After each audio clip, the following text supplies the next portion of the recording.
Assalamualaikum warahmatullahi wabarakatuh. Selamat berjumpa lagi di mata pelajaran sejarah Indonesia di kelas 11. Masih dengan tema yang sama, yaitu kolonialisme, penjajah asing atau penjajah Eropa di Indonesia. Nah, pada materi kita kali ini saya akan membahas tentang Kulturstelsel atau sistem tanam paksa di Indonesia. Mari kita mulai materi kita hari ini, yaitu penjabaran tentang apa itu sistem tanam paksa yang pernah ada di Indonesia.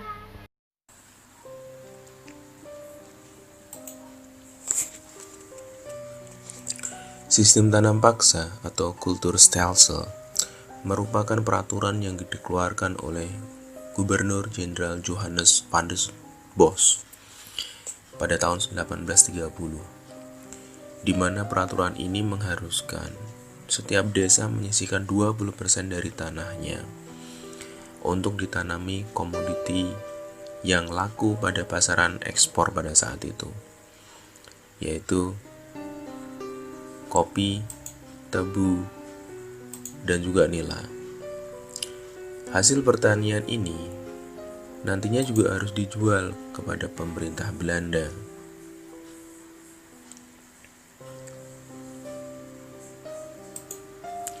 Dengan harga yang sudah ditentukan pula.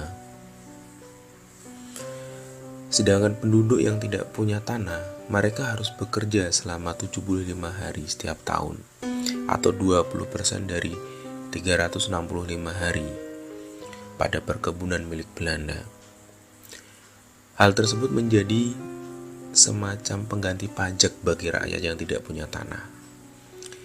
Namun pada kenyataannya, peraturan sistem tanam paksa ini tidak sesuai pada prakteknya, karena bukan hanya 20%, tapi seluruh wilayah pertanian wajib ditanami dengan tanaman yang laku ekspor pada saat itu.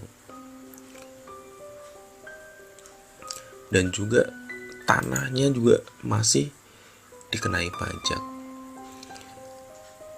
Hal yang melatar belakangi tanam paksa ini adalah kekosongan kas Belanda pada saat itu.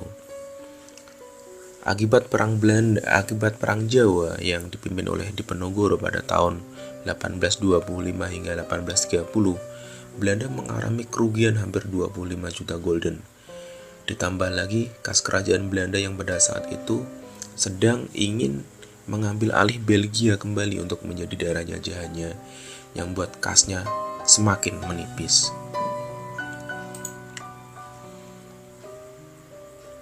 Untuk menyelamatkan negeri Belanda dari kebangkrutan ini, kemudian Van der Bos diangkat sebagai gubernur jenderal di Indonesia dengan tugas pokoknya yaitu mencari dana semaksimal mungkin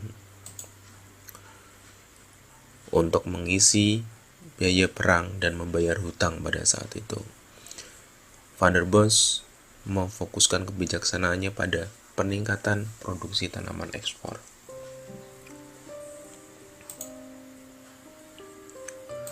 Pada awal mulanya, sistem tanam paksa ini, kolonial menganggap bahwa desa yang ada di Jawa berutang kepada tanah pada pemerintah kolonial pada saat itu, yaitu 40% dari hasil panen pada zaman VOC. Kemudian Van der Bos menginginkan setiap desa menyisihkan tanahnya untuk ditanami komoditi yang laku pada saat itu, yaitu tadi tebu, nila, dan juga kopi.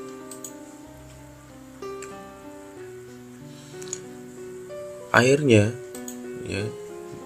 sistem tanam paksa ini dilakukan pada tahun sekitar 1830 hingga 70. Akibatnya, untuk pemerintah Belanda sendiri, mereka mengalami surplus kas Belanda yang semula kosong menjadi terpenuhi. Penerimaan pendapatan melebihi anggaran belanja atau surplus pada saat itu. Hutang-hutang Belanda juga terlunasi. Perdagangan berkembang pesat, dan Amsterdam yang kita lihat pada saat sekarang ini itu berutang banyak pada sistem ini. Mereka bisa membangun Amsterdam seperti saat ini adalah karena akibat dari sistem tanam paksa tersebut. Namun sebaliknya, akibat tanam paksa bagi pemerintah Indonesia pada saat itu, rakyat Indonesia maksud saya. Akibatnya luar biasa parah. Beban rakyat sangat berat pada saat itu karena mereka harus menyerahkan tanah dan juga hasil panennya. Dan juga bagi mereka yang tidak punya tanah, mereka harus kerja rodi untuk membayar pajak. Akhirnya sawah ladang terbengkelai karena diwajibkan kerja rodi pada saat itu. Akhirnya kelaparan luar biasa terjadi di mana-mana, dari mulai Jawa Barat, Jawa Tengah hingga Jawa Timur. Kelaparan menjadi wabah yang sangat luar biasa, membunuh banyak orang. Kemudian timbulnya kemiskinan yang sangat berat karena tanaman pangan pada saat itu diganti dengan tanaman yang laku ekspor. Akhirnya mereka tidak punya banyak hal untuk dimakan pada saat itu.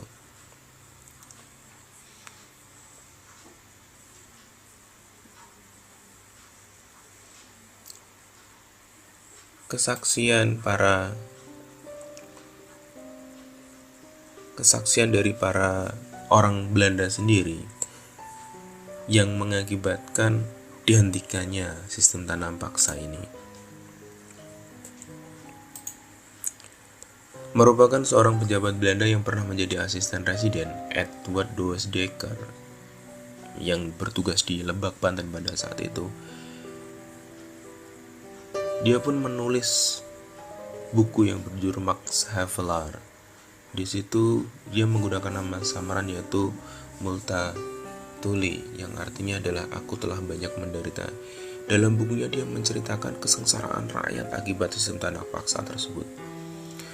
Belum lagi adalah seorang Baron van Hove yang merupakan seorang misionaris yang pernah ditinggal di Indonesia pada tahun 1847. Dalam perjalanan ke Bali, Madura, dan Jawa, ia banyak sekali melihat kesengsaraan rakyat akibat kultur stelsel ini. Setelah pulang ke Belanda dan terpilih menjadi anggota parlemen, ia menceritakan bagaimana proses pelaksanaan tanam paksa ini, sehingga ia gigih berjuang untuk menuntut dihapuskannya sistem tanam paksa tersebut.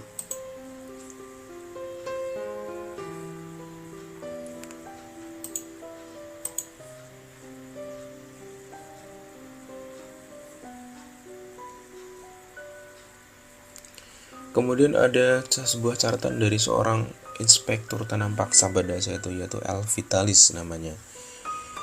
Ia memberikan sebuah ilustrasi. Pada tahun 1935, di Priangan, mayat para petani berkelimpangan karena letih kelaparan. Di sepanjang Tasikmalaya dan Garut, Arjowinangun dan Galuh, mereka dibuang begitu saja, tidak dikubur, karena alasannya bupati pada saat itu adalah nanti waktu tengah malam harimau yang akan memakan mereka. Serangan-serangan dari orang-orang non-pemerintahan mulai gencar pada saat itu akibat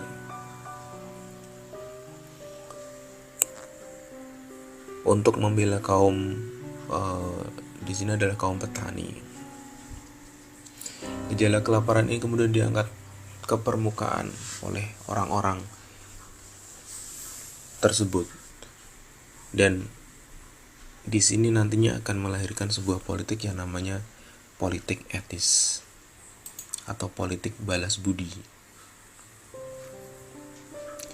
Akhirnya sistem tanam paksa ini dihentikan pada tahun 1870 oleh pemerintah Belanda, digantikan dengan Undang-Undang Agraria pada tahun 1830. Undang-undang ini mengawali sebuah perkembangan ekonomi liberal yang pada saat itu yang banyak dikuasai oleh kaum swasta.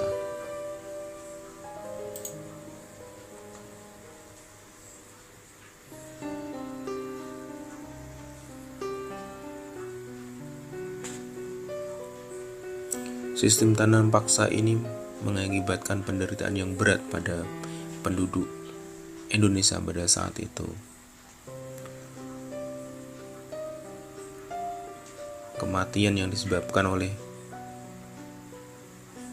sistem tanam paksa ini mencapai ribuan bahkan jutaan menurut para ahli pada saat itu.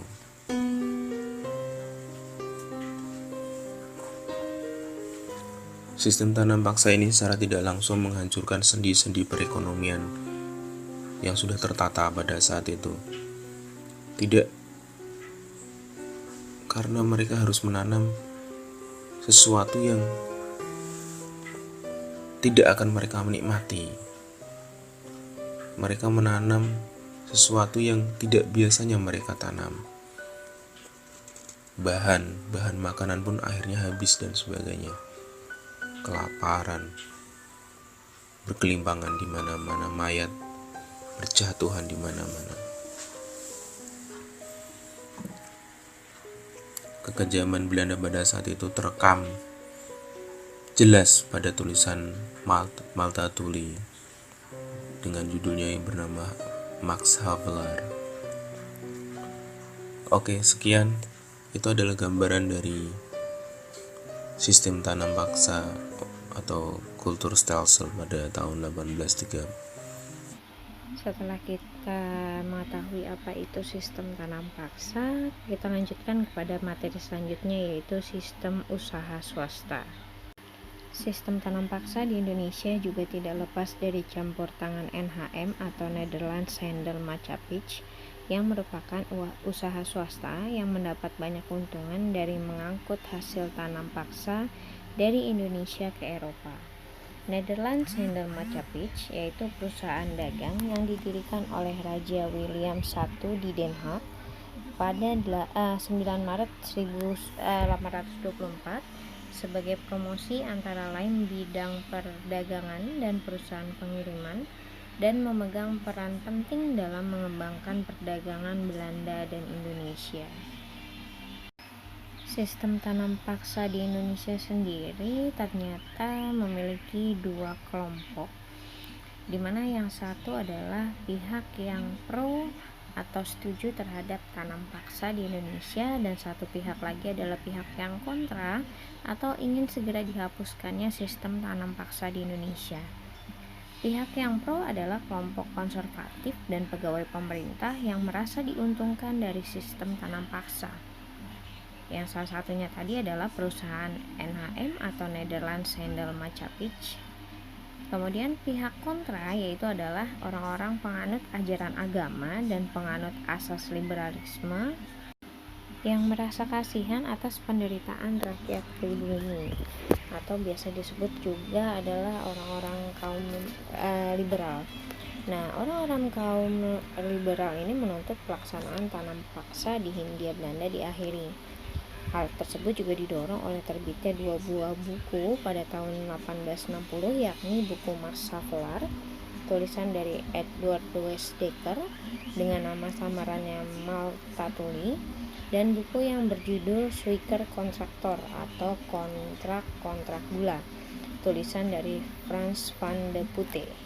Kedua buku ini memberi kritik keras terhadap pelaksanaan tanam paksa di Indonesia. Pada tahun 1871 disepakati sebuah kesepakatan antara Belanda dan Inggris dalam Traktat Sumatera, di mana dalam Traktat Sumatera itu berisi bahwa Inggris memberikan kebebasan kepada Belanda untuk meluaskan daerahnya sampai ke Aceh. Tetapi sebagai imbangannya, Inggris meminta kepada Belanda agar menerapkan ekonomi liberal, sehingga pihak swasta termasuk Inggris dapat menanamkan modalnya di tanah jajahan Belanda di Hindia atau di Indonesia itu sendiri. Setelah diterapkannya sistem ekonomi liberal di Indonesia, terdapat beberapa undang-undang yang dikeluarkan oleh pihak Belanda. Namun salah satu yang menarik perhatian di sini adalah Undang-Undang Agraria pada tahun 1870, di mana dalam undang-undang tersebut dijelaskan antara lain, yang pertama, tanah di negeri jajahan di Hindia Belanda dibagi menjadi dua bagian. Yang pertama, tanah milik penduduk pribumi berupa tanah persawahan, kebun, ladang, dan sebagainya. Yang kedua, tanah-tanah hutan, pegunungan, dan lainnya yang tidak termasuk tanah penduduk pribumi dinyatakan sebagai tanah pemerintah. Kemudian, pemerintah mengeluarkan surat bukti kepemilikan tanah atau sertifikat tanah seperti yang kita tahu pada saat ini ya. Kemudian yang terakhir, pihak swasta dapat menyewa tanah, baik tanah pemerintah maupun tanah penduduk. Tanah-tanah pemerintah dapat disewa pengusaha swasta sampai 75 tahun. Tanah penduduk dapat disewa selama 5 tahun. Ada juga yang disewa sampai 30 tahun. Di mana sewa menyewa tanah ini harus didaftarkan kepada pemerintah. Nah, kemudian sejak dikeluarkannya Undang-Undang Agraria ini, pihak swasta semakin banyak memasuki tanah jajahan di Hindia Belanda. Mereka memainkan peran penting dalam mengeksploitasi tanah jajahan. Karena menurut para pihak swasta, tanah jajahan ini berfungsi sebagai tempat untuk mendapatkan bahan mentah untuk kepentingan industri di Eropa dan tempat penanaman modal asing. Kemudian tempat pemasaran barang-barang hasil industri dari Eropa, dan yang terakhir sebagai penyedia tenaga kerja yang murah. Setelah dihapuskannya sistem tanam paksa di Indonesia, masyarakat Indonesia berpikir bahwa penderitaan mereka sudah berakhir. Namun ternyata usaha swasta yang mulai ada di Indonesia atau sistem ekonomi liberal yang ada di Indonesia memiliki dampak. Dampak dari usaha swasta di sini yaitu kerja paksa ternyata tetap dilakukan untuk pembangunan jalan raya, jembatan, jalan kereta api, benteng, dan lain-lain. Nah, seperti tadi bahwa si Nederlander Macapis di sini ternyata masih eksis ketika sistem ekonomi liberal itu masuk ke Indonesia dan mulai memonopoli daripada pengangkutan barang-barang yang akan dibawa ke Eropa. Kemudian rakyat tetap harus membayar pajak di tengah hasil pertanian yang menurun. Dan yang terakhir, transportasi tradisional mengalami kemunduran oleh alat yang lebih maju. Di mana tadi dikatakan bahwa para pihak swasta di sini menjadikan Hindia Belanda atau tanah jajahan mereka ini sebagai tempat pemasaran barang-barang hasil industri dari Eropa.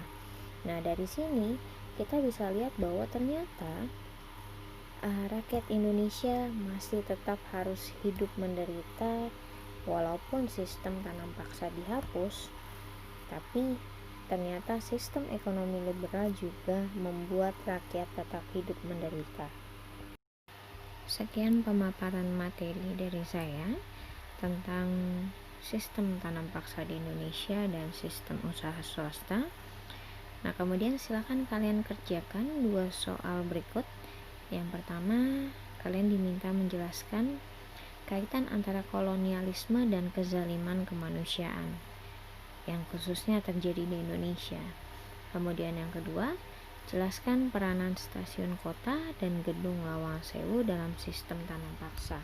Di sini kaitannya dengan stasiun kota dan gedung Lawang Sewu sebagai stasiun kereta api pada masa penjajahan Belanda di Indonesia. Sekian, terima kasih. Wassalamualaikum warahmatullahi wabarakatuh.